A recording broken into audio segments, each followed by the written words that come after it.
Dear Mr. R.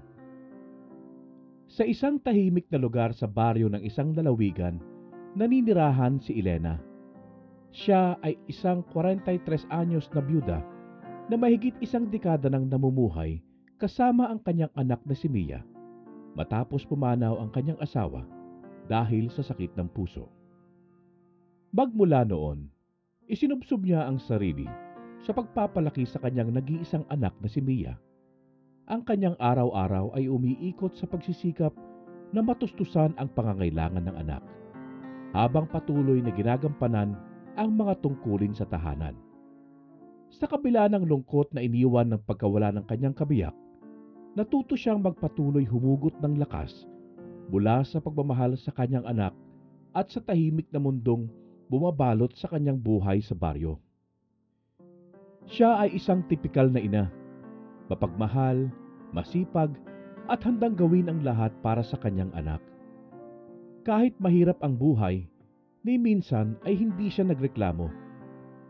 Tuwing umaga, matyaga siyang nagtitinda ng kakanin sa palengke at sa hapon naman, naglalaba siya ng damit ng iba upang magdagdagan ang kita. Sa kabila ng kanyang edad, nanatili pa rin ang itinatagong ganda na hindi maitatanggi. Ang kanyang mahabang itim na buhok na bahagyang may puti na ay nagbigay sa kanya ng kakaibang alindog. Ngunit sa kabila ng kanyang matatag na anyo, ang mapupungay niyang mata ay tila may dalang lungkot. Isang lungkot na hindi niya maamin kahit sa kanyang sarili. Samantalang si Mia, na anak niyang babae, ay 24 anyos na, ay bagong kasal kay Joaquin, isang 30 anyos na lalaki mula sa kabilang bayan. Kilala si Joaquin bilang isang responsableng asawa, masipag at mapagmahal. Sa umaga, nagtatrabaho siya bilang isang construction worker at sa hapon naman ay nagmemekaniko. Bagamat simple ang kanilang pamumuhay, hindi yun naging hadlang sa kanilang kasiyahan basta't magkasama sila. Nang ikasal si Mia kay Joaquin, pumayag ang kanyang ina na patirahin ang mag-asawa sa kanyang tahanan upang makapag-ipon sila para sa sarili nilang bahay. Sa isang maliit ngunit maaliwalas na bahay na gawa sa kahoy at yero, namuhay silang tatlo ng may katahimikan. Subalit, sa kabila ng kapayapaang ito, isang lihim na damdamin ang unti-unting sumibol sa puso ng byuda. Isang damdaming hindi niya kailanman inakalang mararamdaman para sa kanyang sariling manugang. Noong una, walang anumang kakaibang naramdaman ang ina ni Mia. Gaya ng isang mapagmahal na ina, inaalagaan niya ang kanyang anak at manugang.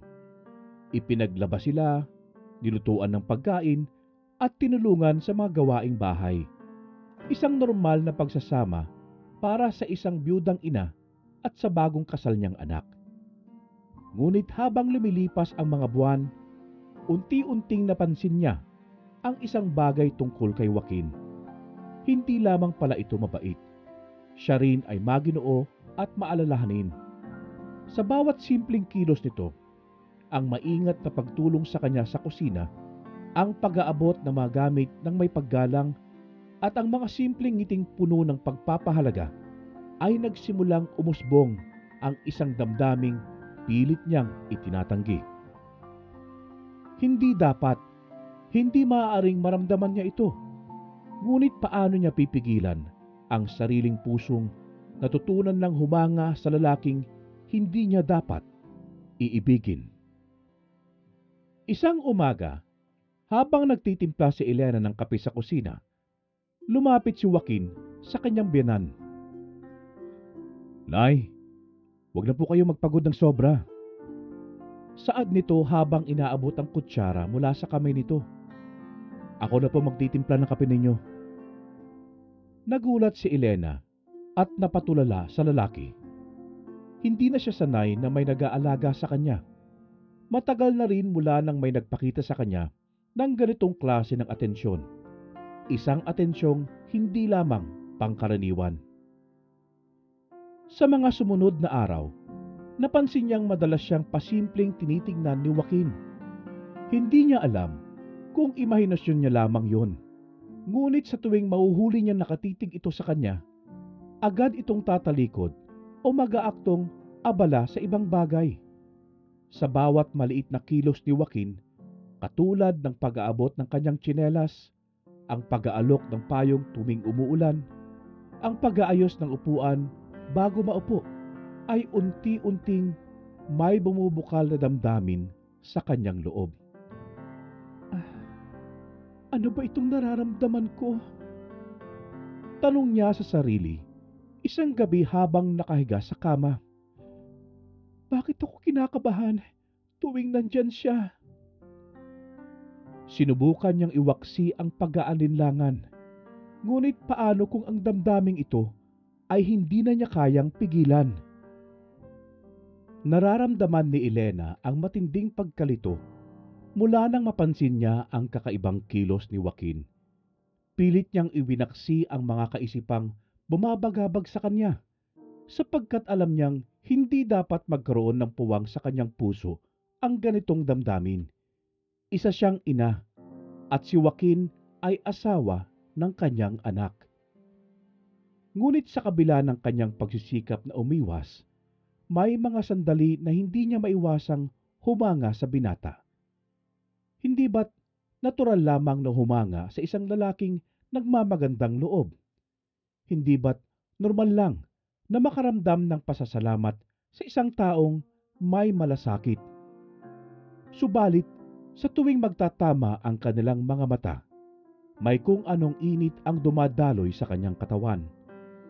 Isang pakiramdam na pilit niyang nilalabanan, ngunit unti-unting gumagapang sa kanyang isipan. Bakit may bahagi ng kanyang puso ang natutuksong isipin ang mga bagay na hindi niya dapat maramdaman? Lumipas ang mga araw. Mas lalong naging malapit si Joaquin kay Elena. Sa tuwing wala si Mia, na madalas pumapasok sa bayan upang magtinda ng mga produkto sa palengke, ay silang dalawa lamang ang naiiwan sa bahay. Noong una, normal lamang ang lahat. Isang umaga, habang abala si Elena sa paglalaba sa may likod bahay, nadaanan siya ni Joaquin bago pumasok sa trabaho. Napansin niyang nahihirapan ito sa pagkukusot ng mabibigat na pantalon. Nay, hayaan niyo na po ako dyan. Wika ni Joaquin at agad lumuhod sa tabi niya. Ako na po bahalang maglaba ng mga pantalong yan. Mabibigat yan para sa inyo. Ay, nako. Hindi na, Joaquin. Nakakahiya naman. Trabaho ko ito. Pagtutol ni Elena. Ngunit gumiti lamang si Joaquin at mas lalo pang hinugasan ang tela sa batya. Nay, hindi naman po nakakahiya magpahinga minsan. Ako na po rito. Napangiti si Elena habang pinagmamasdan ang binata. Isang lalaking may respeto at malasakit, hindi lamang sa asawa nito, kundi pati na rin sa kanya. Hindi niya maiwasang humanga sa ipinapakita nitong kabutihan sa kanila. At doon nagsimula ang lahat. Ang mga simpleng bagay na unti-unting nagiging dahilan ng kanyang lihim na kagalakan sa manugang. Hindi siya dalawin ng antok ng gabing yon. Tahimik ang buong bahay, maliban sa mahihinang patak ng ulan sa bubong. Ang kanyang isip ay puno ng pagkalito. Ano itong nangyayari sa akin? Bumangon siya at lumabas ng bahay. Huminga ng malalim habang pinagmamasdan ang madilim na langit. May tinatagong bugso sa kanyang puso. Isang unos na hindi niya kayang ipaliwanag. Ngunit sa di kalayuan, nakita niya si Joaquin. Nakatayo ito sa may beranda. Halatang malalim din ang iniisip. Nang magtama ang kanilang mga mata, saglit silang natigilan. Nay, hindi ka pa natutulog? Tanong ni Joaquin habang bahagyang lumalapit. Hindi ako makatulog eh. Sagot ni Elena habang pilit na iniiwas ang tingin.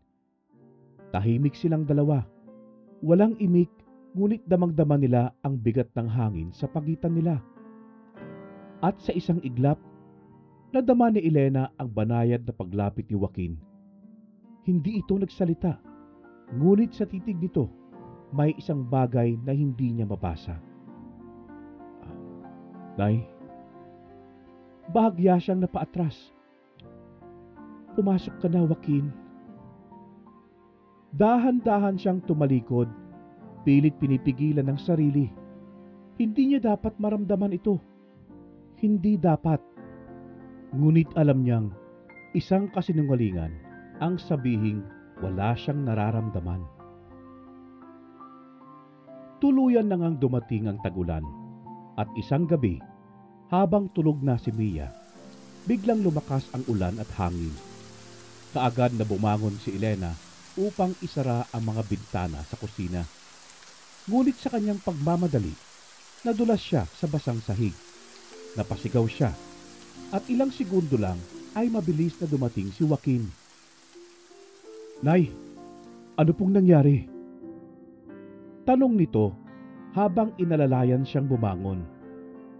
Napapikit si Elena sa balikat ng kanyang manugang. Matikas ang dibdib nito, mainit ang katawan, at para sa isang babaeng katulad niya na matagal nang hindi nayayakap o nahawakan ng isang lalaki, may kung anong kakaibang pakiramdam ang dumaloy sa kanyang sistema. Nadulas lang ako, Joaquin. Mahina niyang sabi. Pilit na iniiwas ang tingin kay Joaquin. Ngunit hindi siya nito binitawan at mas hinigpitan pa ang pagkakahawak sa kanya. Nay, baka dapat humiga muna kayo. Baka napilayan kayo. Ayos lang ako, Joaquin. Saad niya. Ngunit sa kanyang puso, hindi siya sigurado kung ayos nga ba siya. Hindi sa kanyang katawan, kundi sa kanyang damdamin. Masyado silang magkalapit. Ramdam niya ang hininga ni Joaquin sa kanyang pisngi. Mabilis ang tibok ng kanyang puso at hindi niya alam kung dahil ba ito sa pagkadulas o sa init ng palad nito sa kanyang braso. Nang tuluyang makabangon si Elena, napansin niyang nanatili pa rin ang titig ni Joaquin sa kanya. Isang titig na hindi niya may paliwanag. Isang titig na tila nagsasabing may bumabagabag din sa damdamin ng binata. At doon nagsimula ang pag-usbong ng isang lihim. Isang damdaming hindi dapat, ngunit hindi rin niya kayang pigilan. Mula noong gabing nadulas si Elena at inalalayan siya ni Joaquin, nagbago ang kanyang kilos. Pilit niyang iniiwasan ang kanyang manugang, hindi dahil sa galit kundi dahil sa takot. Takot sa sariling damdamin. Takot sa maaaring mangyari kung hindi niya ito mapipigilan. Hanggang dito lang ito. Hindi ako dapat magpadala. Bulong nito sa kanyang sarili. Tuwing magtatagpo ang kanilang landas sa loob ng bahay, sinisikap ni Elena na huwag lumapit ng husto kay Joaquin. Kung dati ay magkasabay silang nagkakape tuwing umaga, ngayon ay palagi na siyang nagmamadaling matapos bago pa bumaba ang binata mula sa kanilang silid ni Mia. Kung dati malaya at walang pag-aalinlangan ang kanilang pag-uusap, ngayon ay pinapanatili niyang maikli at formal ang bawat palitan ng salita. Ngunit kahit anong iwas ang gawin niya, naroroon pa rin ang bigat sa kanyang dibdib. Isang damdaming unti-unting sumisibol. Isang lihim na hindi niya kayang ipahayag, ngunit hindi rin niya kayang tuluyang itanggi. Nay, hindi na po kayo sumasabay sa akin mag-agahan. Minsang tanong ni Joaquin. Ang tinig ay bahagyang may lungkot. Napangiti lang si Elena ng pilit. Maaga na kasi akong gumigising ngayon, anak. Mas mabuti na ang may ginagawa. Ngumiti lang din si Joaquin, ngunit alam niyang may nagbago. Hindi niya lang mawari kung ano. Sa kabila ng pagpipigil ni Elena, may mga sandaling hindi niya kayang takasan ng damdamin. Hating gabi na at siya'y naalimpungatan. Habang natutulog si Mia sa kanilang kwarto, nagising siya at bumangon upang uminom ng tubig. Sa madilim na sala, naaninag niya ang figura ni Joaquin na nakaupo sa labas ng bahay. Nakatanaw ito sa kawalan, halatang malalim ang iniisip. Hindi niya alam kung anong nagtulak sa kanya para lumapit dito. Joaquin, hindi ka pa natutulog? Tanong ni Elena, mahina ang tinig. Napalingon ang lalaki. Hindi po, Nay. Hindi ko alam eh. Parang ang bigat ng pakiramdam ko. Umupo siya sa tabi niya. May problema ba? Matagal bago sumagot si Joaquin. Wala naman po. Siguro pagod lang. Ngunit may lungkot sa kanyang boses na hindi maitatago. Tahimik silang dalawa at ang tanging maririnig ay ang mahinang tunog ng kuliglig at ang malamig na ihip ng hangin. At sa katahimikan, naramdaman ni Elena ang isang bagay na matagal niya nang pilit nilalabanan. Dapat na ako bumalik sa loob. Saad niyang bigla. Bago pa siya tuluyang matangay ng damdamin. Ngunit bago ito makapasok, narinig niya ang bulong ni Joaquin. Nay, bakit parang lumalayo kayo sa akin? Natigilan si Elena na hindi din lumingon, hindi din sumagot, dahil hindi niya alam kung magtatagal pa ba siya sa ganoong sitwasyon. Baka hindi niya mapigilan ang sarili. Lumipas ang mga araw at patuloy na iniiwasan ni Elena si Joaquin. Subalit isang gabing malakas ang ulan. Hindi na itago ni Elena ang naramdamang init mula kay Joaquin. Nasa kusina siya, nag-aayos ng hapunan, nang bigla niyang marinig ang tunog ng pinto na bumukas. Nilingon niya ito at tumambad sa kanya si Joaquin. Basa mula sa ulan at mukhang galing pa sa trabaho.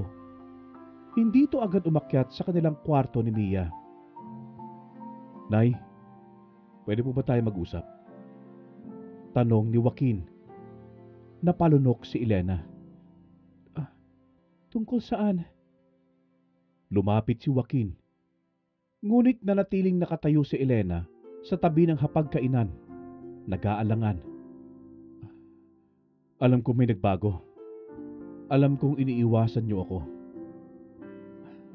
Huwag kang mag-isip ng ganyan, Joaquin. Sagot ni Elena, pilit na pinapatatag ang tinig. Baka masyado ka lang napapagod sa trabaho. Umiling si Joaquin. Hindi po. Hindi lang pagod ito. Napakuyom ang kamao niya. Ayaw niyang marinig ito. Ayaw niyang harapin ang katotohanan. Hindi mo naiintindihan. Hindi dapat natin ito pinag-uusapan. Bulong ni Elena. Pero Nay, bakit hindi ko kayang alisin ka sa isip ko? Tumindig ang balahibo niya sa narinig. Tumigil ang kanyang paghinga at ilang saglit siyang hindi nakapagsalita. Joaquin, tama na. Hindi po tama, pero totoo. Nagtagpo ang kanilang mga mata. May kaba, may takot, may isang damdamin na pareho nilang pilit nilalabanan, ngunit hindi nila may tatanggi. At sa isang iglap, halos magkasabay silang umatras. Wag! Bulong ni Elena, halos pakiusap. Si Mia ang asawa mo. Anak ko siya. Hindi ito dapat. Napayuko si Joaquin. Maigpit na kinuyom ang kamao. Alam ko po, Nay. Pero hindi siya lumalayo. Hindi siya umaalis. Sa halip, dahan-dahan siyang lumapit. Pero bakit ganito? Mabilis ang tibok ng puso niya. Pakiusap. Huwag mong gawin to, Joaquin. Sabihin niyo po sa akin na wala kayong nararamdaman, na ako lang ito.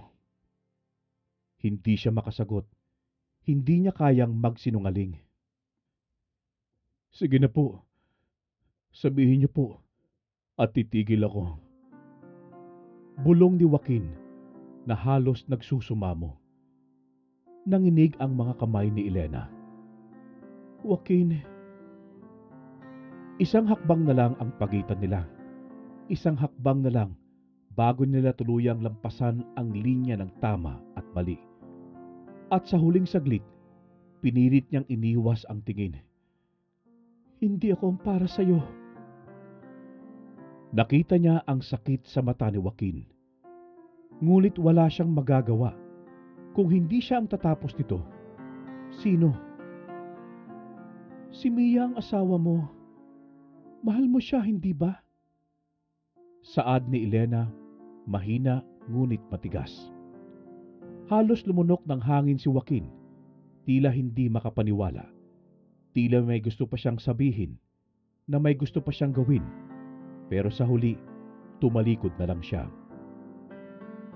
At nang gabing yon, bumagsak ang ulan na parang mga luhang hindi nila kayang ipakita.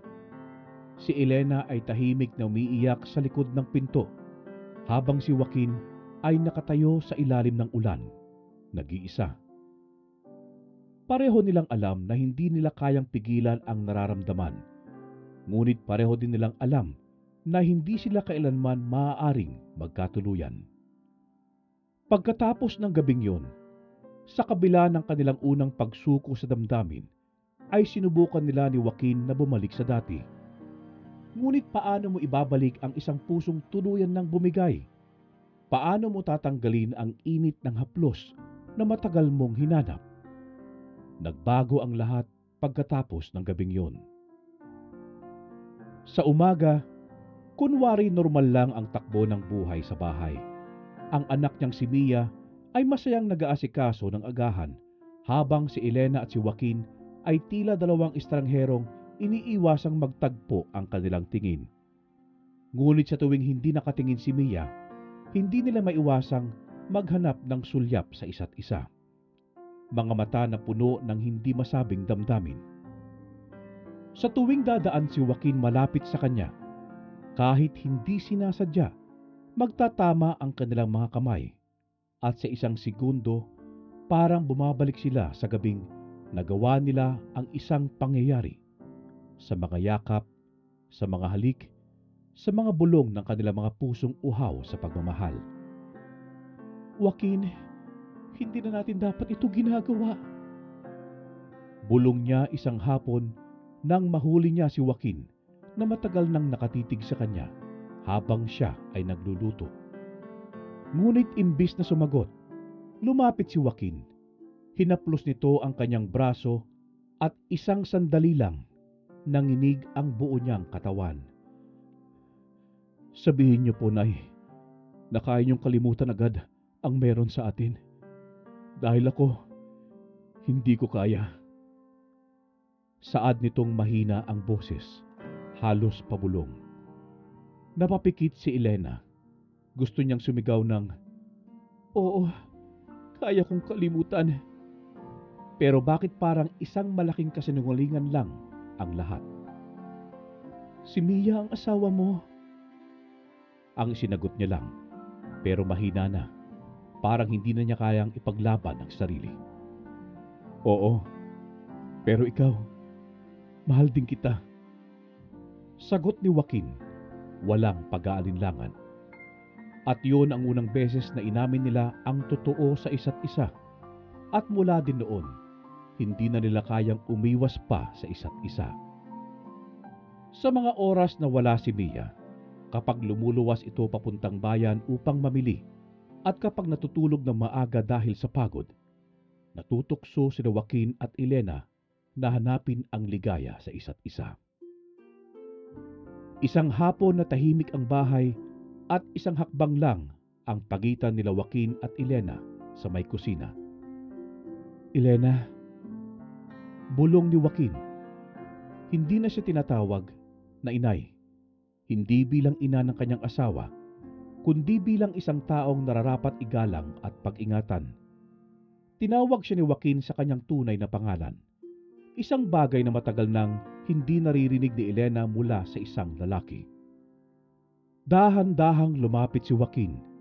Hindi na siya hinawakan, ngunit sa pagitan nila, may matinding pagnanasa at damdaming hindi na nila kayang itanggi, at sa isang iglap, bumigay na naman sila. Sa bawat halik ni Joaquin, naramdaman ni Elena na muli siyang nabubuhay.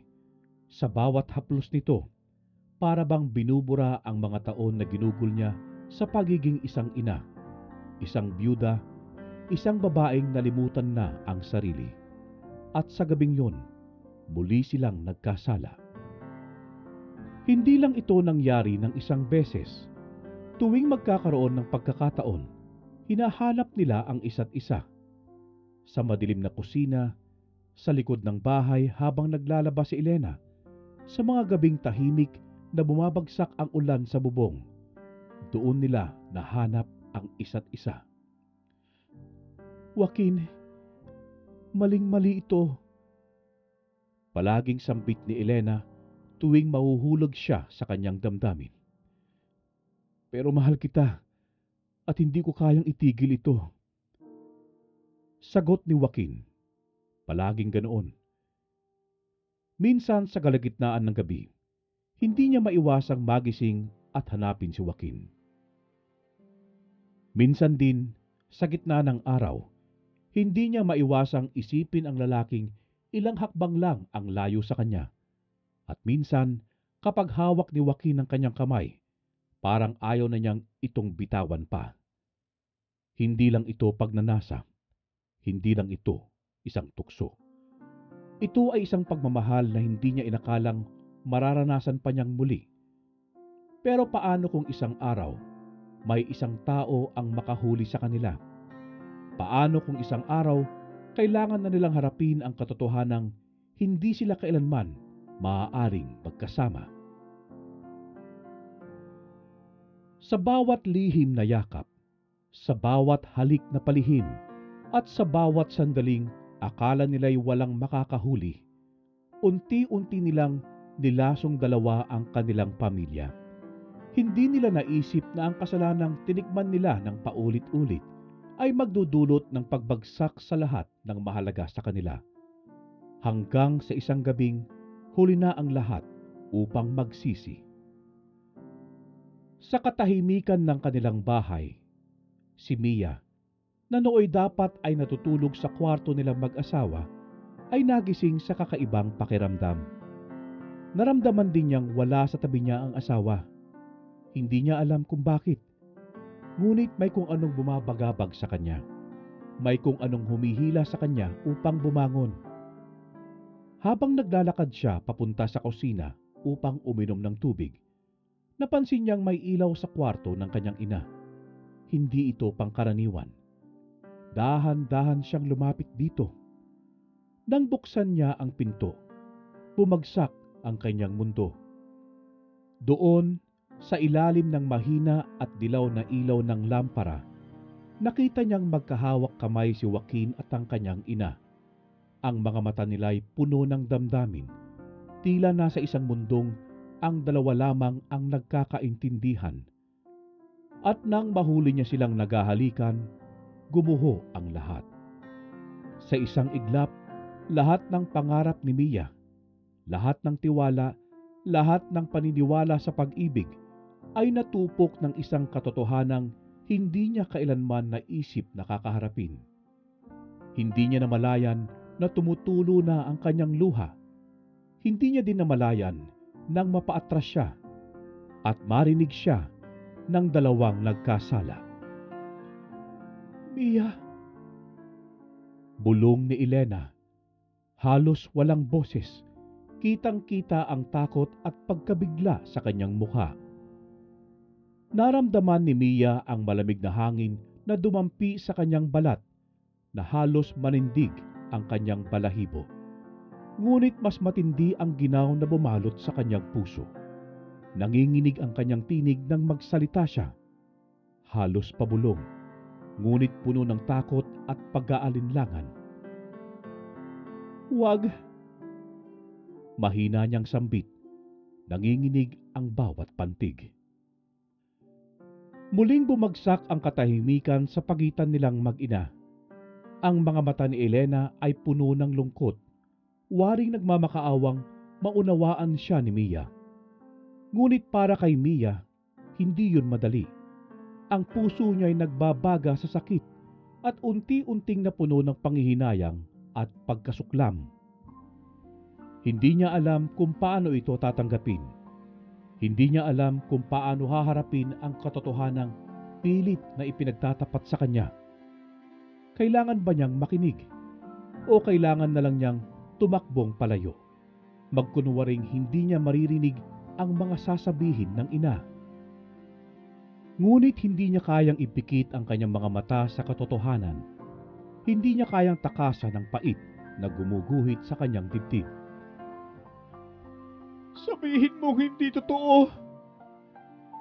Halos pumutok ang tinig ni Mia, ngunit walang lumabas na sagot mula sa kanyang ina.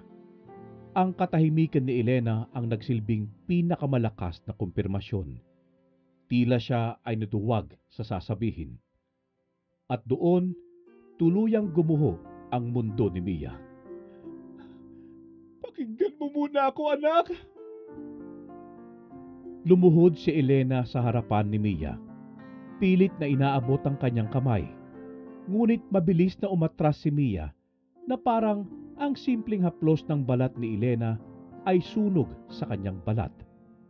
Nagsisisigaw siya habang napapailing na lang sa sobrang galit at pagkalito. Binabanggit ang mga pangalan na nasa itaas dahil hindi niya matanggap ang nakikita. "Mia, hayaan mong magpaliwanag ako." Sabat ni Joaquin, pilit nilalapitan si Mia. Mabilis siyang lumingon kay Joaquin at sa kanyang mga mata, walang natira kundi puot. Nang lumapit sa kanya si Joaquin, sa galit ay pinagsasampal niya ito. Napaatras si Joaquin pero hindi siya lumaban. Tinanggap niya ang sakit ng palad ng kanyang asawa dahil alam niyang mas masakit ang ginawa niya rito. Nararamdaman ni Mia ang panginginig ng kanyang katawan habang nakatitig kay Joaquin. Namumugto ang kanyang mga mata. Nangingilid ang luha na pilit niyang pinipigilan. Hindi niya kayang paniwalaan ang nangyari. Ang sakit ay bumalot sa buong katawan niya, tila isang patalim na bumaon sa kanyang dibdib. "Paano mo nagawa sa akin to, Joaquin?" Mahina ngunit puno ng hinanakit ang kanyang tinig. Mahal niya ito buong puso. Ibinigay niya ang lahat. Walang itinira para sa sarili. Ang mga pangarap, ang tiwala, ang buong buhay niya. Lahat ay inialay niya para sa kanilang pamilya. Ngunit ngayon, darito siya, basag, wasak, at tinatanong ang lalaking minahal niya ng buong puso. "Pamilya natin to," bulong niya. Halos hindi na lumalabas ang boses mula sa kanyang nanginginig na labi. Ngunit alam niyang wala nang babalikan. Wala nang masasagot si Joaquin na maaaring makapagpagaan ng sakit na kanyang nadarama. Nag-aalab ang damdamin ni Mia. Galit at sakit ang bumalot sa kanyang pagkatao. Ramdam niya ang panlalamig ng hangin, ngunit higit na mas matindi ang nagyayelong puot sa kanyang dibdib. Napatingin siya sa ina. Ang taong dapat ay unang nagprotekta sa kanya. Ngunit ngayon ay siyang unang nagdulot ng matinding sugat sa kanyang puso. Nakatayo siya roon, nanginginig sa emosyon, habang ang kanyang ina ay nakaluhod sa harapan niya. Humihikbi at humahagulgol. Halos hindi nito maitaas ang mukha. Tila nahihiyang harapin ang bigat ng kanyang kasalanan. Patuloy itong nagmamakaawa, paulit-ulit na humihingi ng tawad. Ngunit para kay Mia, ang bawat salitang lumalabas sa bibig nito ay tila isang kutsilyong lalo pang lumalalim sa kanyang sugat. Mahal siya ng kanyang ina. Yun ang sabi nito. Ngunit paano? Paano niya paniniwalaan ang mga salitang yun kung ang taong dapat ay nagprotekta sa kanya ang unang sumira sa kanyang tiwala? Nangingilid ang kanyang luha, ngunit hindi niya hinayaang bumagsak ang mga yon. Mas pinili niyang manatiling matatag, kahit na sa loob niya, unti-unting gumuguho ang lahat. Pero may mga kasalanan talagang hindi basta napapatawad. Umatras si Mia, nanginginig pa rin, bago tuluyang lumingon sa pinto. Hindi ko kayang manatili dito. At bago pa siya mapigilan ni Joaquin o ng kanyang ina, tumakbo si Mia palabas. Iniwan ang dalawang taong wasak, sugatan, at puno ng pagsisisi. Sa mga sumunod na araw, tuluyang umalis si Mia. Hindi nagpaalam at hindi na lumingon pa. Sa kanyang pag-alis, tila binura niya ang lahat ng ugnayan na mayroon siya sa kanyang ina at sa lalaking minsang tinawag niyang asawa. Si Joaquin naman, hindi na muling nagpakita. Umalis siya nung araw na natuklasan ni Mia ang sekreto nila at ang ina ni Mia ay naiwan sa bahay na dating tinawag nilang tahanan, isang lugar na puno ng mga alaala at sugatang puso. Ang dati nilang tahanan ay naging kulungan ng kanyang pagsisisi. Lumipas ang ilang buwan, nabalitaan ni Elena na si Joaquin ay tuluyan ng umalis sa baryo. Walang nakakaalam kung saan siya nagtungo. Marahil ay nais niyang kalimutan ang lahat, o baka hinahanap na rin niya ang kapatawaran na hindi na matatagpuan pa. Si Mia naman ay hindi na kailanman bumalik pa sa kanya. May balita siya na nasa ibang bayan na si Mia. Sinusubukang buuin muli ang kanyang buhay nang hindi na kailangang maalala ang sakit ng nakaraan. At si Elena naman, nananatili pa din sa kanilang lumang bahay, mag-isa. Sa bawat umaga, gumigising siyang pilit kinakalimutan ang kanyang kasalanan. Ngunit paano nga ba niya kakalimutan ang isang bagay na siya mismo ang gumawa? Minsan sa kalagitnaan ng gabi, naiisip niya si Joaquin, ang kanyang mga mata, ang kanyang mga haplos, ang pagmamahal na ipinaglaban nila ngunit hindi dapat, at halos iuntog na ang kanyang ulo sa pader dahil hindi naman na dapat pa niyang iniisip ang dahilan ng pagkakalayong yun. At sa bandang huli, napagtanto niyang may mga pag-ibig na kahit gaano mo ipaglaban, kailanman ay hindi maaaring manaig dahil may mga pagmamahal na itinadhana hindi upang magkatuluyan, kundi upang pagbayaran. Habang nakatingin siya sa malawak na bukirin sa harap ng kanilang bahay, isang luha ang pumatak sa kanyang pisngi. Isang tanda ng pagsisisi, isang tanda ng pagkawala, at isang paalala na minsan, sa isang bahagi ng kanyang buhay, minahal niya ang lalaking hindi dapat niyang minahal, at yun ang pag-ibig na kailangang kalimutan. 3 taon ang lumipas matapos ang pagkawasak ng kanilang pamilya. Si Elena ay nanatili sa baryo, ngunit hindi na siya ang dating Elena. Hindi na siya ang babae na puno ng kasalanan at pagsisisi. Sa halip, sinubukan niyang buuin muli ang kanyang sarili. Sa kanyang bagong negosyo bilang isang tindera ng mga tinapay at kakanin sa bayan, nakilala niya si Ismael. Isang 40 anyos na byudo na may simpleng pamumuhay. Hindi ito kasing kisig ni Joaquin, ngunit may kakaiba siyang kapanatagan sa tuwing kasama niya ito. Si Ismael ay isang tahimik na lalaki, ngunit puno ng pag-unawa at kabaitan. Wala siyang alam tungkol sa nakaraan ni Elena, ngunit hindi ito mahalaga sa kanya. Ang mahalaga lang ay kung sino siya ngayon. At sa unang pagkakataon, matapos ang lahat, nakaramdam si Elena ng kapayapaan, matinding sigla, hindi matinding pagnanasa, at isang banayad at tapat na pagmamahal. Isang gabi, sa hindi inaasahang pagkakataon, ay may isang taong nagbalik, si Joaquin. Pagbukas niya ng pinto, ay natagpuan niya ang lalaking matagal niya nang hindi nakita. May bigote ito, mas haggard, ngunit nasa kanyang mga mata pa rin ang parehong damdamin na minsan niyang minahal. Elena, mahina nitong sambit, parang isang panaginip na hindi niya alam kung dapat ba niyang yakapin o takbuhan. Hindi siya nakasagot. Ilang taon siyang nangulila kay Joaquin, ngunit ngayon, habang nasa harapan niya na ito, wala na siyang nararamdaman. Bakit ka bumalik? Tanong niya dito, ngunit hindi niya na inasahang may sagot na gusto niyang marinig.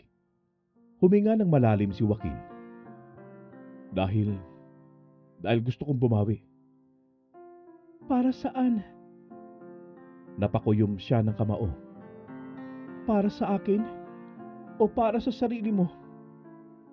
Hindi sumagot si Joaquin dahil alam niyang huli na ang lahat.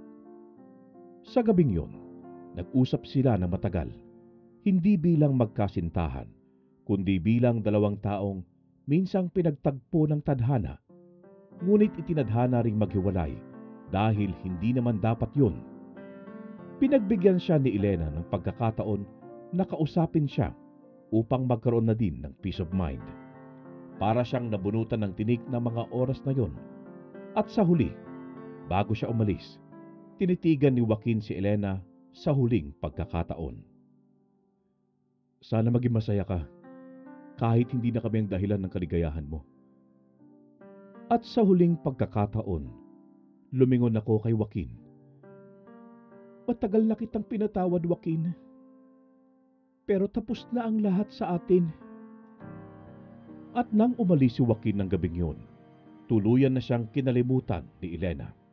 Sa mga sumunod na araw, muli niyang binuksan ang kanyang tindahan. Nakita niya si Ismael na nakangiti habang nag-aabot ng tasa ng kape. Sa unang pagkakataon, nakaramdam siya ng gaan sa kanyang puso. Elena, mahalaga bang pag-usapan pa natin ang nakaraan? Tanong ni Ismael na nakangiti. Napangiti naman siya. Hindi na, Ismael. At sa sandaling yon, napagtanto niyang ang tunay na pag-ibig ay hindi laging kailangang masidhi at mapusok. Minsan, ang pag-ibig ay isang bagay na tahimik, banayad at puno ng kapanatagan. At sa wakas, natagpuan niya din ang kanyang tahanan, ngunit parang may kulang pa din sa parte ng kanyang puso. Si Mia. Makalipas ang 5 taon. Isang hapon, habang abala si Elena sa kanyang tindahan, isang anino ang lumitaw sa harapan niya. Sa una, inisip niyang isang ordinaryong namimili lamang ito. Ngunit nang itaas niya ang kanyang pagtingin, bumagsak ang hawak niyang tinapay mula sa kanyang kamay. Mia? Nakatayo sa harap niya ang anak niyang ilang taon na niyang hindi nakita. Mas payat ito ngayon, mas matured ang mga mata, at tila may hinahanap. Ngunit hindi siya sigurado kung ano ang nais nitong makita. Ma, kumusta? Mahina ngunit maingat na tanong ni Mia, para bang natatakot siyang sagutin siya ni Elena. Nanginginig ang mga kamay ni Elena. Hindi siya sigurado kung dapat ba siyang tumakbo at yakapin ang anak o manatili sa kanyang pwesto. Takot na baka hindi pa rin siya kayang patawarin ni Mia. Ngunit nang makita niyang nangingilid ang luha ni Mia, hindi na siya nag-aksaya ng sandali. Anak! Tumakbo siya papunta rito at mahigpit itong niyakap. Hindi na inalintana kung gustuhin man ni Mia siyang itulak o hindi. Pero hindi siya itinulak ni Mia. Bagkus, mahigpit na niyakap siya ni Mia pabalik. Isang yakap na puno ng pangungulila, ng sugat, ng pagkabigo. Ngunit higit sa lahat, isang yakap ng muling pagkikita. Pareho silang umiiyak. Walang salitang lumalabas sa kanilang mga bibig. Ngunit sa yakap nilang yon, nag-uusap ang kanilang mga puso. Pumasok sila sa loob ng bahay at ang dating malamig at tahimik na tahanan ay muling napuno ng presensya ng isang anak na matagal nang nawala. Sa hapagkainan, naupo silang dalawa. Matagal na nagtitigan bago nagsalita si Mia. Sorry, Nay, kung natagalan ang uwi ko. Alam mo naman na matagal siyang nagkimkim ng galit sa kanyang ina.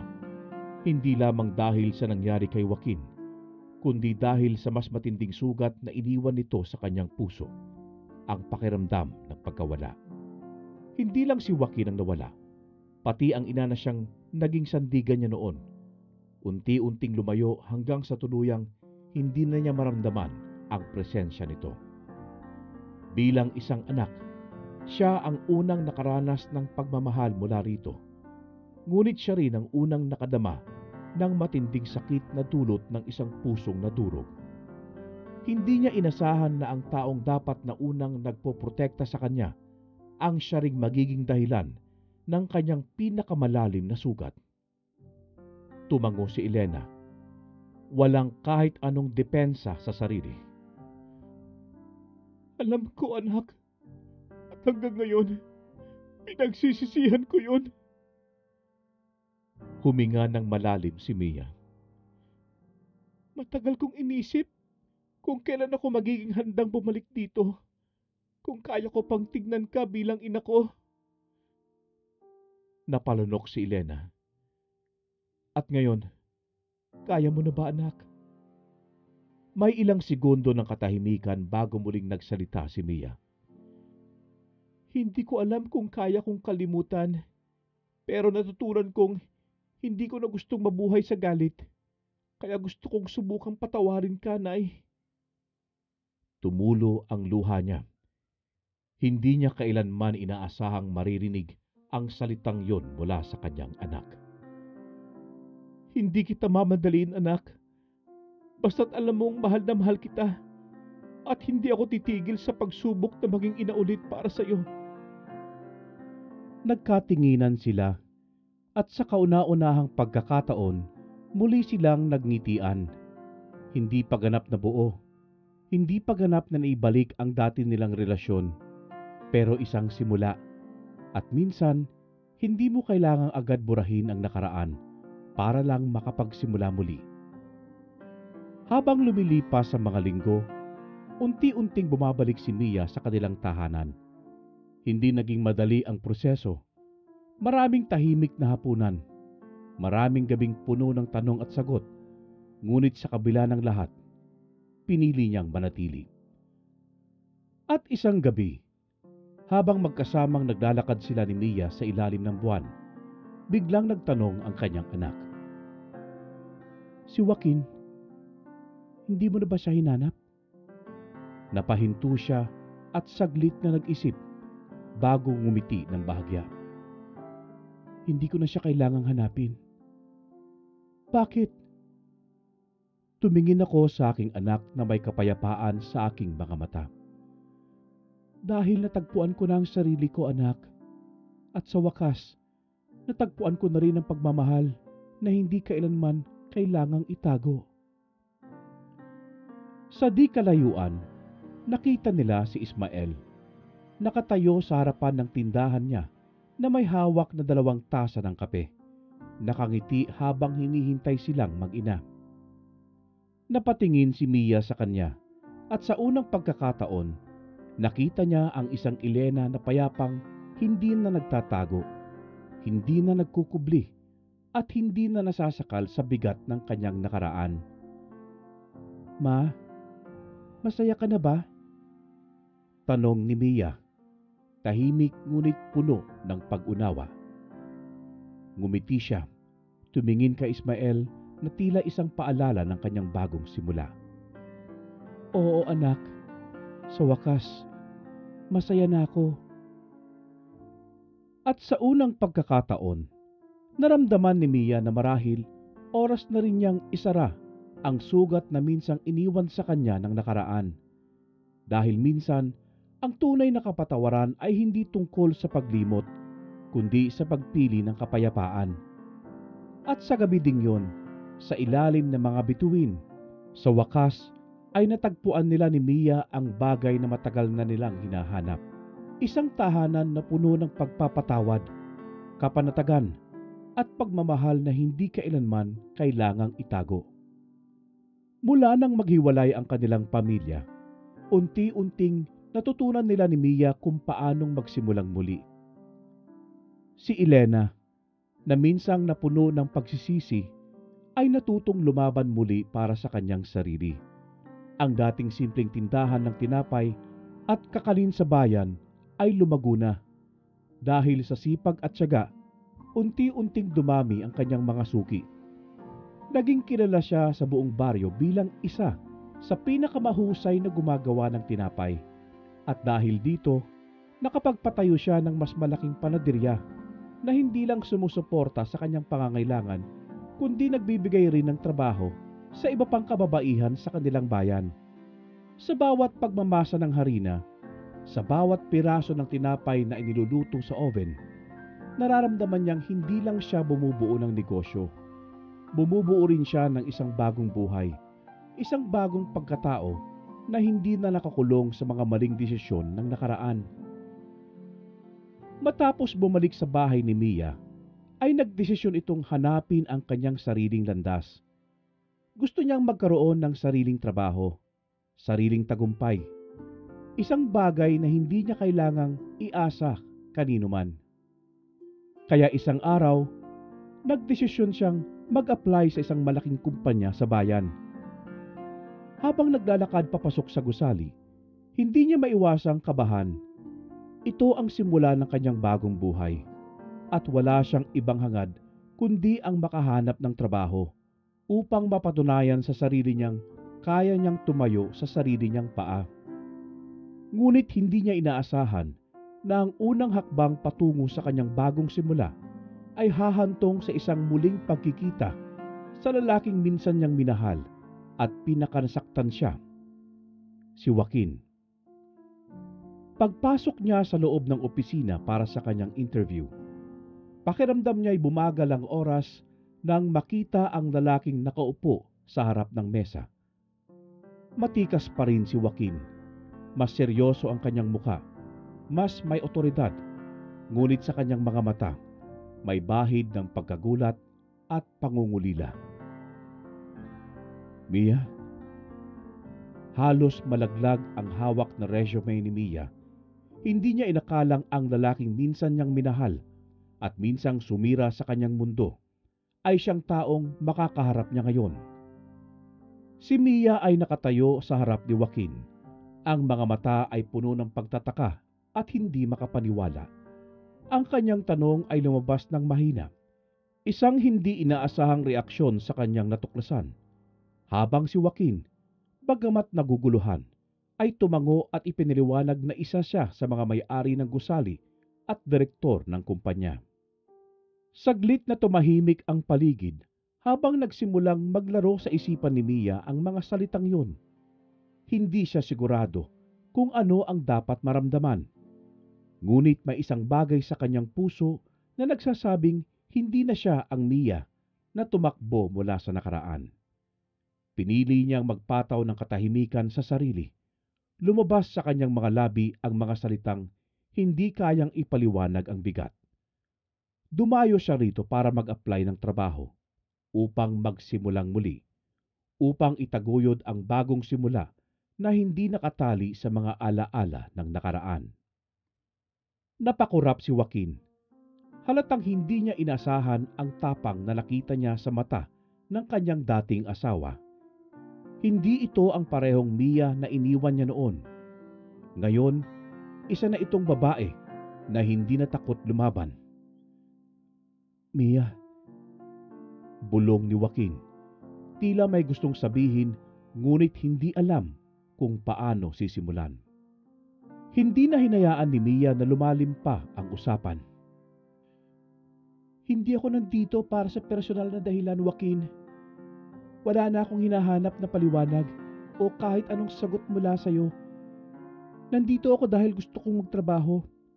At kung ikaw ang magpapasya kung matatanggap ako o hindi, hayaan mong basihan ang kakayahan ko, hindi ang nakaraan natin. Napangiti si Joaquin ng bahagya. Tila hinangaan ang tapang ng dating asawa. Mia, ah, hindi mo kailangan mag-apply dito kung hindi mo gusto. Kung gusto mo, matutulungan kita makahanap ng ibang kumpanya. Joaquin, hindi ko kailangan ng pabor mula sa'yo.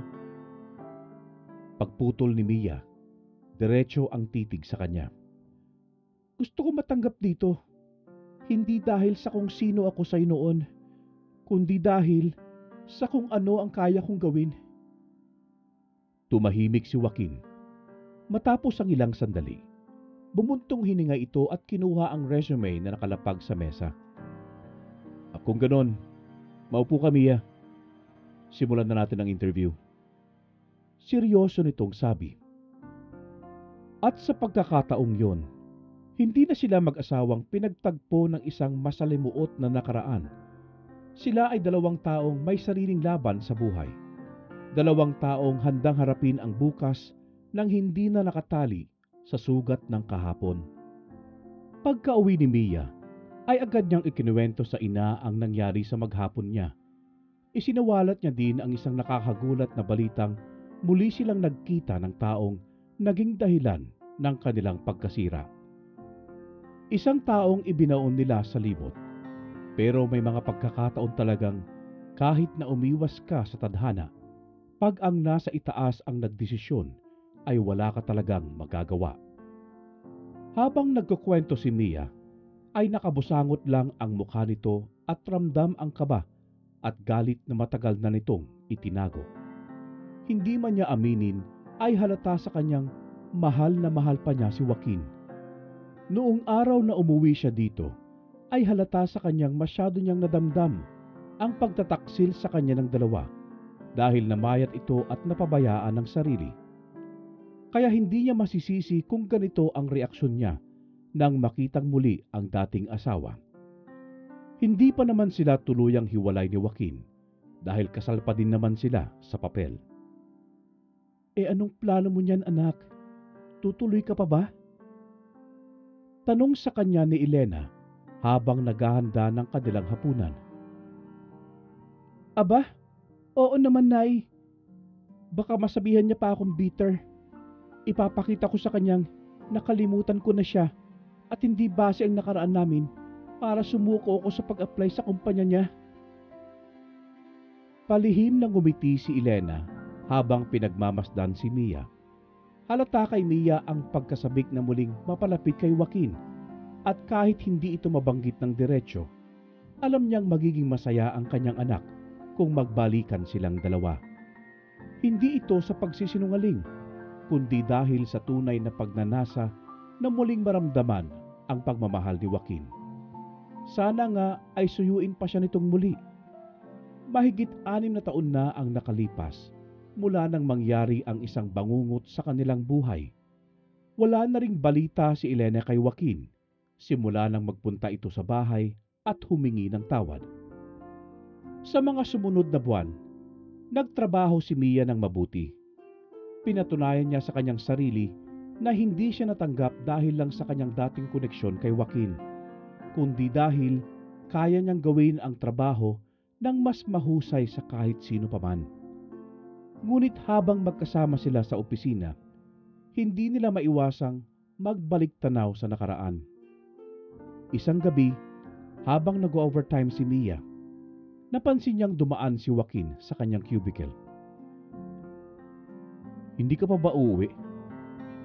Tanong ni Joaquin, hawak ang isang tasa ng kape. Marami pa akong kailangang tapusin eh. Sagot ni Mia, hindi lumilingon. Tumango si Joaquin, tahimik na inilapag ang kape sa kanyang mesa. Para sa'yo, baka kailangan mo ng lakas. Saglit siyang natigilan.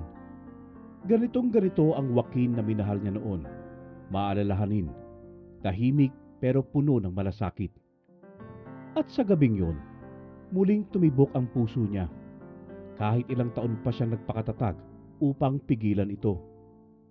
Habang lumilipas ang mga buwan, hindi maiwasang bumalik ang damdamin nilang dalawa. Sa bawat pagtulong ni Joaquin kay Mia sa trabaho, sa bawat tahimik nilang pag-uusap sa opisina, sa bawat pagkakataong nagkakatinginan sila ng hindi sinasadya, unti-unti nilang na-realize ang isang bagay. Ang pagmamahal na inakala nilang nawala ay nariyan pa rin pala. Isang gabi, habang magkasama silang naglalakad pa uwi, tumigil si Joaquin sa gitna ng kalsada. Sumabay na siya dito dahil na din natatakot siyang umuwing mag-isa. Hindi niya naman inaasahan na nandun din pala sa opisina si Joaquin. Mia, may tanong ako. Lumingon si Mia sa kanya. Ano yun? Huminga ng malalim si Joaquin, saka maingat na tinanong. Galit ka pa ba sa akin? Saglit siyang natahimik bago ngumiti na mapait. Matagal na akong hindi galit, Joaquin. Pero hindi ibig sabihin nun na madaling kalimutan ang lahat. Dahan-dahang lumapit si Joaquin. At kung sabihin kong gusto kong bumawi. Napatingin si Mia sa kanya. Hinahanap ang kasiguraduhan sa kanyang mga mata. Joaquin? Mahina ang kanyang tinig, puno ng emosyon. Nasaktan mo ako. Pinagkatiwalaan kita noon at winasak mo yun. Alam ko. Sagot ni Joaquin. Tila nahihirapang bitawan ng bawat salita. At araw-araw kong pinagsisisihan ang nangyari. Matagal silang nagkatitigan. Sa sandaling yon, nagbalik ang lahat ng alaala. Ang masasaya nilang araw bilang mag-asawa, ang sakit ng pagtataksil, ang pag-alis ni Mia, at ang mga panahong sinubukan nilang buuin muli ang sarili nilang buhay. Pero ngayon, narito silang muli, dalawang taong parehong sugatan, ngunit parehong natutong tumayo sa sarili nilang paa. At sa gabing yon, muling tinanong siya ni Joaquin. Maari ba ako magkaroon ng pangalawang pagkakataon? Hindi agad sumagot si Mia. Tumingala siya sa langit, pinagmamasdan ng mga bituin. Marami siyang pinagdaanan para lang makabalik sa sarili niyang pagkatao. Hindi na siya ang dating Mia na madaling sumuko. Hindi na rin siya ang babaeng padalos-dalos sa pagmamahal. At ngayon, hawak niya ang desisyon. Patawarin ba si Joaquin at bigyan ng bagong simula ang kanilang kwento o lumakad palayo at harapin ang buhay ng mag-isa? Matagal siyang nag-isip, ngunit nang tingnan niya si Joaquin, nakatingin ito sa kanya ng may sinseridad, may pangako, at may pag-asang hindi niya nakita noon. Napagtanto niyang minsan, ang puso ay may sariling desisyon. At sa dahan-dahang paghawak ni Mia sa kamay ni Joaquin, binigyan niya ito ng sagot na matagal nitong hinihintay. Bibigyan kita ng pagkakataon, Joaquin. Pero sa pagkakataong ito, kapag sinaktan mo akong muli, hindi na ako babalik. Isang ngiti ang lumabas sa labi ni Joaquin, at sa unang pagkakataon, muli siyang niyakap ng babaeng minsan niyang sinaktan. Ngayon, hindi na bilang asawang kanyang tinalikuran, kundi bilang babaeng handang umibig muli, ngunit sa tamang paraan. At doon nagsimula ang kanilang pangalawang pagkakataon sa pag-ibig. Isang hapon, bumisita si Mia sa panaderya. Nakita niya ang ina na abala sa pagpapakete ng mga tinapay, kasama si Ismael na tahimik na tumutulong dito. Sa paglipas ng panahon, natanggap na rin ni Mia ang relasyon nila ni Ismael. Hindi ito madali, ngunit natutunan niyang hindi lahat ng pagmamahal ay kailangang ituring na isang pagtataksil. May mga pagmamahal na dumarating sa tamang oras, at ang sa kanila ni Joaquin ay isa sa mga yon. Nang mapansin niya si Mia, ay agad niya itong nginitian. Anak, ang aga mo yata ngayon. Umupo si Mia sa kahoy na bangko, malapit sa tindahan. Tila nag-iisip kung paano sisimulan ang kanilang pag-uusap. Ma, may gusto kong sabihin sa'yo. Napansin ni Elena ang pagbabago sa boses ng kanyang anak. May halong kaba, may halong paninimbang. Umupo siya sa tabi nito at mahinang tinanong. Ano yun, anak? Mabagal ngunit tiyak ang sagot ni Mia. Nagkausap na kami ni Joaquin. Napahinga siya ng malalim. Hindi niya inasahan ang balitang yon, ngunit hindi niya rin ito ikinagulat. Mula nang bumalik si Mia sa bahay, palagi niyang naiisip kung darating ba ang araw na babalik din ito sa lalaking minsang sinaktan siya. At mahinang tanong niya dito. Pinisil ni Mia ang kanyang mga kamay. Parang iniipon ang lahat ng lakas na kailangan niya upang sabihin ang kanyang desisyon. Handa akong bigyan siya ng pangalawang pagkakataon, Nay. Sa isang iglap, tila bumagal ang paligid ni Elena. Maraming taon nang nagsisisi si Elena sa kasalanang nagawa niya. Ang pagkahulog kay Joaquin, ang pagsira sa buhay ng kanyang anak, at ang pagkawala ng lahat ng mahalaga sa kanya. Inakala niyang tapos na ang yugto ng sakit na yon at muling bumangon sila mula sa nakaraan. Ngunit ngayon, narito si Mia na nagsasabing nais niyang balikan ang lalaking minsang naging sanhi ng kanyang pagdurusa. Sa kanyang mga mata, nakikita ng ina ang isang babaeng hindi na mahina at madaling lokohin. Si Mia, na ngayon natutong timbangin ang pagmamahal, ay hindi na tulad ng dati. Tinignan siya ng ina ng may alalahanin. Sigurado ka ba? Tanong ng ina. Oo, Nay. Hindi na ako yung babaeng nagpapabulag sa damdamin. Ngayon alam ko na ang pagmamahal ay isang malalang desisyon. At ang desisyon mo ay si Joaquin? Tanong ni Elena. Tumango si Mia. Hindi siya natatakot mahalin si Joaquin muli dahil alam niyang nagbago na ito. Hindi na siya nagmamadali. Alam niyang ang pagmamahal ngayon ay may kabuntot na responsibilidad.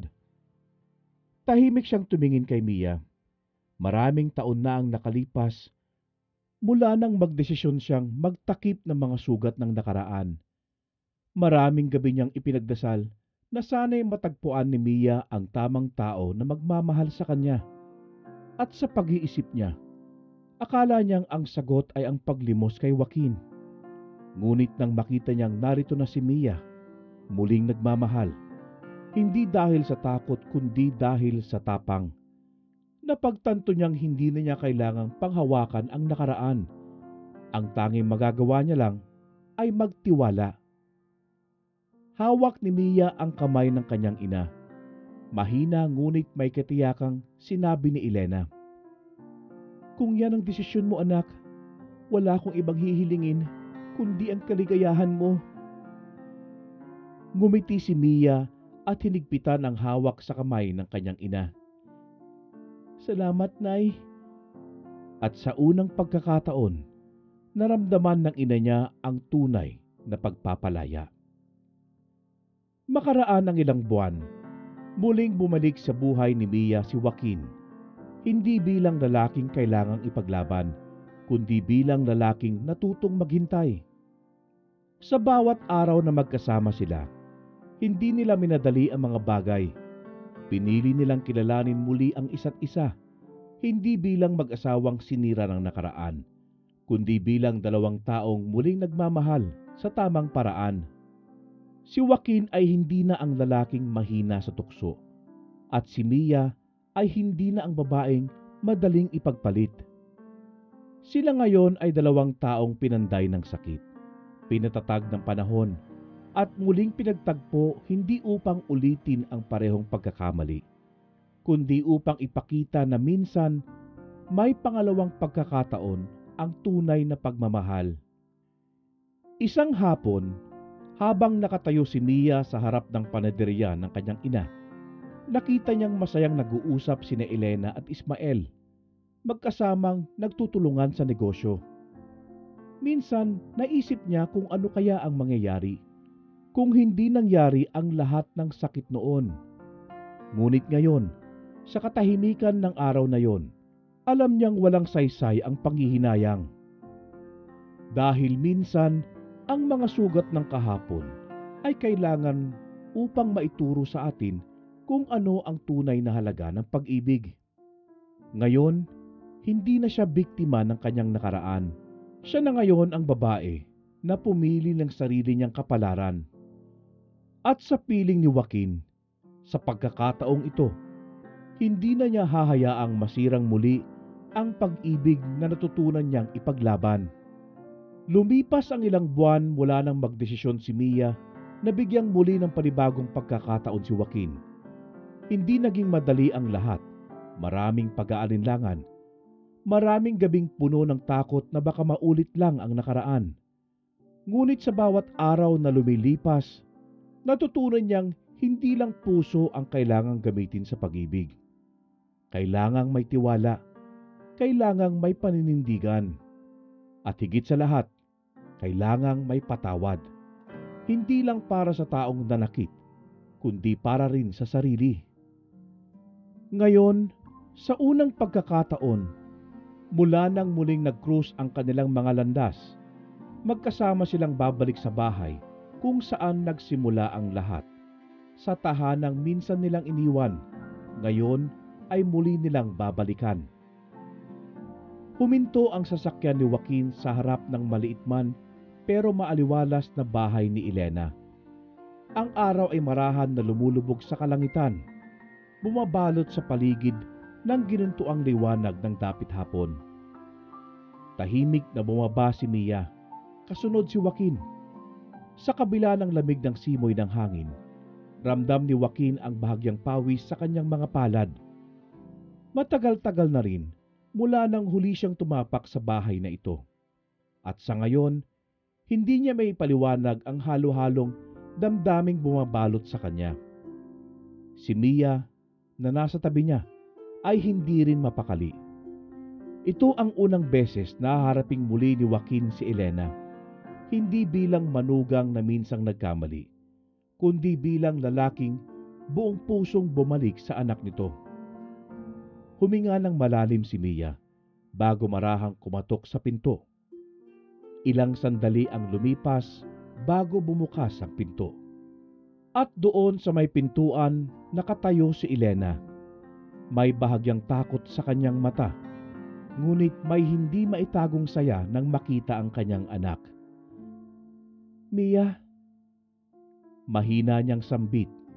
Tila hindi sigurado kung panaginip lang ba ito o isang katotohanang matagal na niyang hinintay. Napangiti si Mia. Ma, bumisita kami. Sa tabi niya, si Joaquin ay tahimik lang. Nakatingin kay Elena na tila hindi alam kung paano magsisimula ng pag-uusap. Ang katahimikan ay parang isang manipis na pader sa pagitan nilang tatlo. Isang bagay na kailangang wasakin upang tuluyang mapalaya ang nakaraan. Sa isang iglap, lumuwag ang ekspresyon ni Elena. Isang malalim na buntong hininga ang kanyang pinakawalan bago niya marahang binuksan ng tuluyan ang pinto. Tuloy kayo, anya. Mas mahina ang tinig kaysa sa nakasanayan ni Mia, ngunit hindi na ito puno ng sakit gaya noon. Pumasok sila sa loob ng bahay, ang bahay na minsang naging saksi sa kanilang pagkasira. Ngunit ngayon, ibang enerhiya ang bumalot dito. Mas maliwanag, mas magaan, para bang hindi na ito kasing bigat ng dati. At para bang ang nakaraan ay isang aninong unti-unting nabubura sa bawat hakbang nilang tatlo. Sa hapagkainan, naupo silang magkakasama, isang bagay na hindi inakala ni Mia na mangyayaring muli. Sa loob ng ilang minuto, walang nagsasalita. Wala ni isa mang nagtangkang punan ang katahimikan. At pagkatapos, sa isang iglap, nagsalita si Elena. Joaquin, kumusta ka na? Ang tanong ay simple, ngunit hindi katulad noon na may bigat. Ngayon ay magaan na. Habang patuloy silang nag-uusap, unti-unting nabubura ang distansyang namagitan sa kanila sa loob ng maraming taon. Si Joaquin, bagamat tahimik, ay nagsimulang makisali sa usapan. Hindi bilang isang lalaking may atraso, kundi bilang isang lalaking bumabangon mula sa kanyang pagkakamali. At si Elena, sa unang pagkakataon, ay nakaramdam ng kapayapaan. Hindi na niya kailangang manatili sa anino ng kanyang nakaraan. Hindi niya na kailangang itago ang kanyang pagmamahal sa anak niya o sa lalaking minsan niyang minahal sa maling paraan. Dahil ngayon, sa harap niya ay hindi na ang taong nagkasala noon. Ang nasa harap niya ngayon ay ang kanyang anak na muling natuto kung paano magmahal ng tama at ang lalaking natutong pahalagahan ang pangalawang pagkakataon. Habang lumilipas ang oras, unti-unting napuno ng tawanan ang maliit na bahay. Para bang hindi na ito ang parehong bahay kung saan maraming luha ang tumulo noon. At habang nakatingin si Elena sa kanyang anak at kay Joaquin, isang bagay ang naisip niya. Hindi lahat ng sugat ay kailangang manatili magpakailanman. Minsan, ang sugat ay hindi na kailangang burahin. Dahil ito mismo ang nagiging patunay na kahit gaano kasakit ang kahapon, may kakayahan pa rin tayong bumangon, magpatawad at magmahal muli. Sa gabing yon, habang papalubog ang araw, muling nabuo ang isang pamilya. Hindi tulad ng dati, hindi tulad ng inaasahan, ngunit mas totoo, mas buo at mas handa ng humarap sa kinabukasan. Habang sila'y kumakain, ay lumapit si Elena sa dalawang hawak ang kamay ni Ismael, saka ngumiti ng bahagya. Mia, Joaquin, gusto kong ipakilala sa inyo si Ismael. Saglit na katahimikan, hindi dahil sa pagkagulat, kundi dahil sa pagproseso ng isang bagong katotohanan na ang babaeng minsang nagkamali ay natuto na ring magmahal ng tama. Si Mia ang unang bumasag ng katahimikan. Lumapit siya sa kanyang ina. Tinitigan ito sa mata, saka mahinang tinanong. Masaya ka pa talaga, Nay? Napuno ng luha ang mga mata ni Elena. Ngunit hindi ito luha ng lungkot. Ito ay luha ng isang babaeng sa wakas natagpuan na rin ang kaligayahan na hindi kailanman kailangang itago. Oo anak, masaya na ako. Hindi na nagdalawang isip si Mia. Sa unang pagkakataon, niyakap niya ang kanyang ina. Mahigpit, puno ng pagmamahal at puno ng pagsang-ayon. Kung masaya ka, Nay, masaya na rin ako. Nagkatinginan sina Joaquin at Ismael. May bahagyang pag-aalinlangan. Ngunit sa loob ng isang segundo, lumapit si Ismael at iniabot ang kanyang kamay. Naging mahirap man ang nakaraan ninyo. Pero kung maaari, gusto kong magsimula tayo sa bagong pahina. Mahina ngunit matatag nitong sabi kay Joaquin. Saglit na nag-isip si Joaquin, ngunit sa huli, tinanggap niya ang kamay ni Ismael. Salamat sa pagmamahal mo kay Elena. Alagaan mo siya at huwag sasaktan. Sagot ni Joaquin. Habang magkasamang naghapunan ang apat, unti-unting napuno ng bagong kwento ang kanilang bahay. Hindi na ito tahanan ng mga lihim at pagtataksil. Ito na ngayon ay isang pamilya na may sugat na naghilom at hindi na biktima ng nakaraan. Muling nagtawanan, muling nagkasayahan. At sa gabing yon, habang magkahawak kamay si Elena at Ismael at magkasamang nakatingin sa isa't isa, sina Mia at Joaquin, alam nilang lahat na ang isang bagay, minsan ang tunay na kaligayahan ay hindi ang pagbubura ng kahapon, kundi ang pagtanggap sa ngayon at ang pagbibigay ng pagkakataon sa bukas. At sa gabing yon, sa ilalim ng mapayapang langit, isang pamilya ang muling nabuo. Hindi perpekto, pero totoo. Makalipas ang ilang buwan, mula ng formal na ipakilala ni Elena si Ismael kay Mia at Joaquin, tuluyan nang naging bahagi ng pamilya ang lalaki. Sa bawat pagbisita ni Mia at Joaquin, unti-unti nilang natutunang kilalanin at tanggapin ang bagong lalaking nagbigay ng panibagong sigla sa buhay ni Elena. Hindi man agad naging madali para kay Mia na makita ang kanyang ina na may ibang kasama. Sa paglipas ng panahon, napagtanto niyang ang kaligayahan ng kanyang ina ay hindi dapat matapos sa isang pagkakamali. At ngayong gabi, isang espesyal na hapunan ang inihanda ni Ismael para kay Elena. Sa simpleng hapagkainan sa loob ng panaderya na minsan ang naging saksi sa sakit ng nakaraan, ngayon ay puno ng saya at bagong pag-asa. Hindi alam ni Elena na may mas malaking plano si Ismael ngayong gabi. Habang masayang nagkakainan ng lahat, si Mia at Joaquin ay palihim na nagkatinginan. Pareho nilang alam kung ano ang mangyayari. Si Elena, walang kaalam-alam, ay abala sa pagsaserve ng pagkain. Nang biglang tumayo si Ismael. "Elena," tawag niya, puno ng respeto at pagmamahal sa tinig. Lumingon si Elena. Kita ang bahagyang pagtataka sa kanyang mga mata. "Bakit, Ismael?" Sa harapan ng lahat, marahan niyang inilabas mula sa kanyang bulsa ang isang maliit na kahon.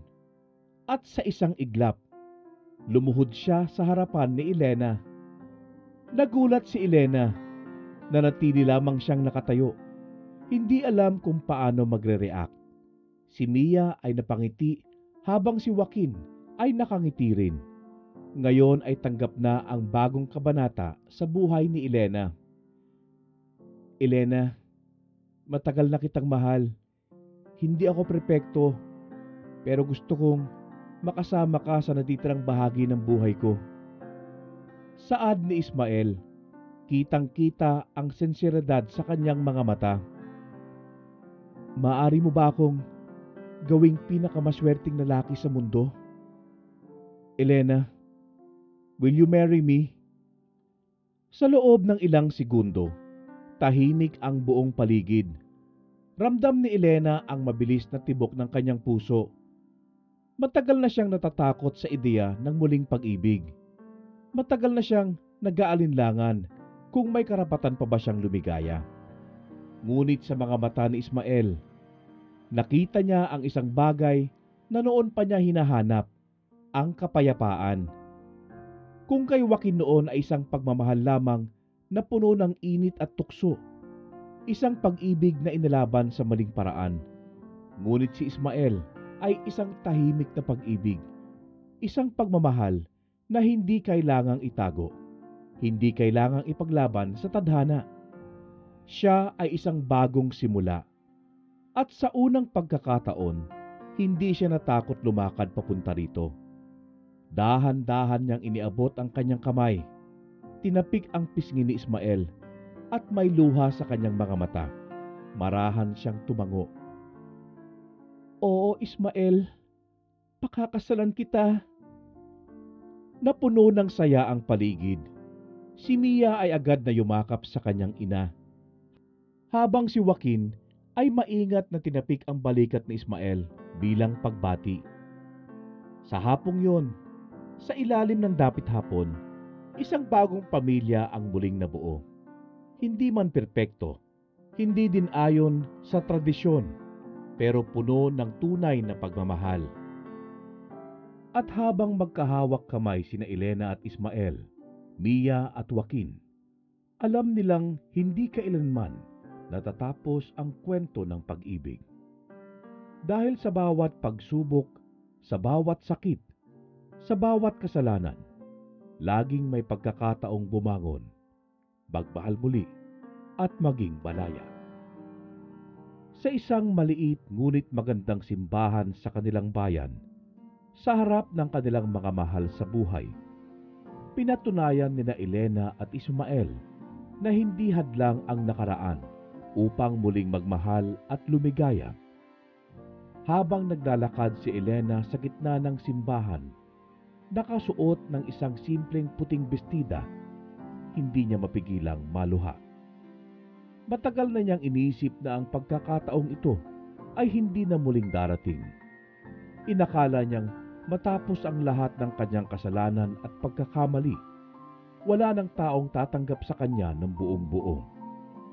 Ngunit narito siya ngayon, naglalakad patungo sa lalaking walang pag-aalinlangan na ibigin siya. Hindi dahil sa kanyang kasalanan, kundi dahil sa kung sino siya ngayon. Sa harap ng altar, nakita niyang nakatayo si Ismael, nakangiti.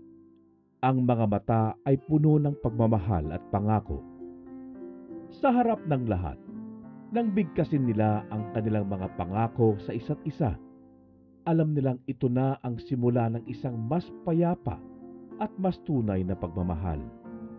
Isang pagmamahal na hindi kailangang ipaglaban, kundi isang pagmamahal na kusa nilang pinili.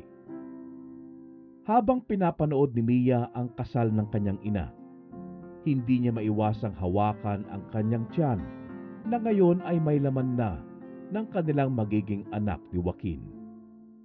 Hindi rin naging madali ang naging daan nila bilang magkasintahang muli. Maraming tanong, maraming pangamba, ngunit sa kabila ng lahat, pinili nilang bumuo ng panibagong kwento. Si Joaquin na minsang naging mahina, ay ngayon ay naging isang lalaking matatag. Hindi na niya kailanman hinayaang mawala si Mia sa kanya. At ngayong paparating na ang kanilang anak, pinangako niya sa sarili na hindi na kailanman masisira ang kanilang pamilya. Sa huling bahagi ng seremonya, nang opisyal nang ideklarang mag-asawa sina Ismael at Elena, lumapit si Mia sa kanyang ina at niyakap ito. "Masaya ako para sa iyo, Nay," bulong niya habang naiiyak sa saya. Hawak-hawak ni Elena ang pisngi ng kanyang anak. Tinignan ito ng puno ng pagmamahal. "At masaya rin ako para sa iyo, anak, sa inyong bagong pamilya." Lumapit si Joaquin, hinawakan ang kamay ni Mia at maingat na hinaplos ang tiyan nito. "Hindi na tayo muli magkakahiwalay," pangako niya.